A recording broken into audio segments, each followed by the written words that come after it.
Bonjour, bienvenue, alléluia, gloire à Dieu. Nous bénissons le Seigneur pour cette journée de plus qu'il ouvra nos yeux.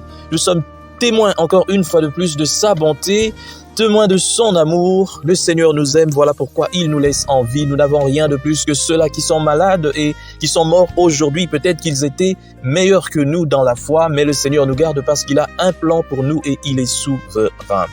Bienvenue à 1 minute de prière de ce vendredi 25 août 2023. Aujourd'hui, le Seigneur m'a mis à cœur de partager avec vous ce passage tiré de 2 Chroniques, chapitre 24, les versets 4 et 5. Nous lisons au nom de notre Seigneur Jésus-Christ. Après cela, Joas eut la pensée de réparer la maison de l'Éternel.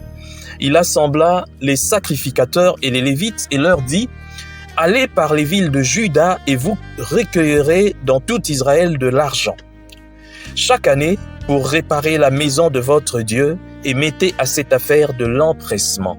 Mais les Lévites ne se hâtèrent point. Mon frère, ma sœur, nous voyons ici que le Seigneur est en train de nous pousser à nous empresser pour son œuvre. Et il dit explicitement ici par la bouche de Joas qu'il aimerait que nous puissions mettre de l'argent pour réparer la maison de l'Éternel. La maison de l'Éternel ici peut représenter l'œuvre de Dieu en général. L'œuvre de Dieu ne se fera pas sans nous. On le dit bien souvent, mais apparemment on ne le réalise pas. L'évangile est gratuit. Vous avez reçu gratuitement, donné aussi gratuitement. Oui, c'est ce que nous faisons tous les jours, nous les serviteurs de Dieu. Peut-être quelques-uns vous diraient oui, mais l'évangélisation demande d'énormes moyens. Pour que ces Bibles que nous avons aujourd'hui paraissent et arrivent jusqu'à nous, il a fallu que des gens mettent leur argent pour nous rendre cela, pour rendre cela accessible. Des gens qui ont cru à l'évangile, comme nous, comme toi et moi. Et pour que même 1 minute de prière chaque jour puisse passer comme ça, il faut aussi des moyens. L'évangélisation demande des moyens. Mon frère, ma sœur, de fois, tu n'as même pas le temps d'évangéliser. Je parie que durant toute cette année, peut-être que tu n'as jamais eu le temps de parler de Jésus à quelqu'un. Mais souvent, nous, les serviteurs de Dieu, qui avons reçu cet appel évangélique, nous vous offrons la possibilité d'évangéliser. Par votre argent, par votre temps. Le simple fait de partager 1 minute de prière chaque jour à 5, 10, 20 personnes, c'est aussi évangéliser. Vous participez à l'œuvre de Dieu. Et aussi, 1 minute de prière, comme toutes les œuvres de Dieu, parlant de l'évangile de Jésus-Christ, appelant les gens à la repentance, a besoin de vous. Mon frère, ma sœur, empressez-vous, soyez pressés pour donner, pour contribuer à l'œuvre de Dieu. Nous avons besoin de vous. Le Seigneur a besoin de vous. Pour que 1 minute de prière chaque jour puisse atteindre tous les coins de la terre et en toutes les langues, nous avons besoin de vous. Peut-être vous allez dire, je n'ai rien, mais le peu que vous avez, 1 minute de prière chaque jour a besoin de ça. Votre église peut-être aussi a besoin de ça.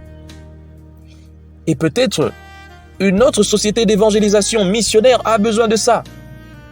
Mon frère, ma sœur, nous avons la facilité d'aller dans un supermarché et 2 fois chaque jour pour dépenser $10.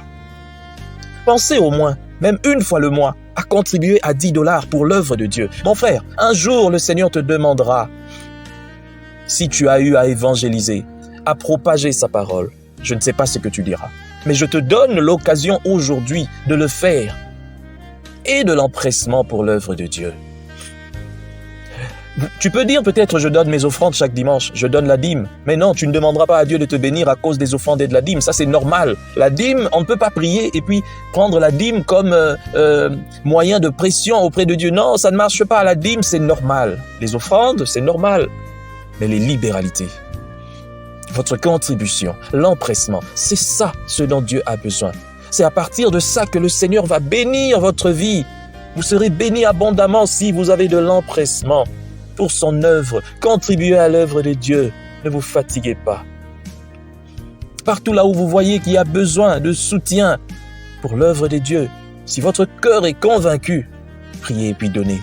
Le Seigneur vous bénira au-delà de toutes choses. Nous prions au nom de Jésus. Seigneur, merci de nous donner, Seigneur, l'occasion d'être bénis au centuple. Car toi, tu dis, Seigneur, si nous avons de l'empressement, Oh, pour ton œuvre, Seigneur, si nous sémons abondamment, nous allons aussi récolter abondamment. Donne-nous des cœurs, Seigneur, pour croire à ta parole et des cœurs, Seigneur, pour croire à ton œuvre et pour contribuer.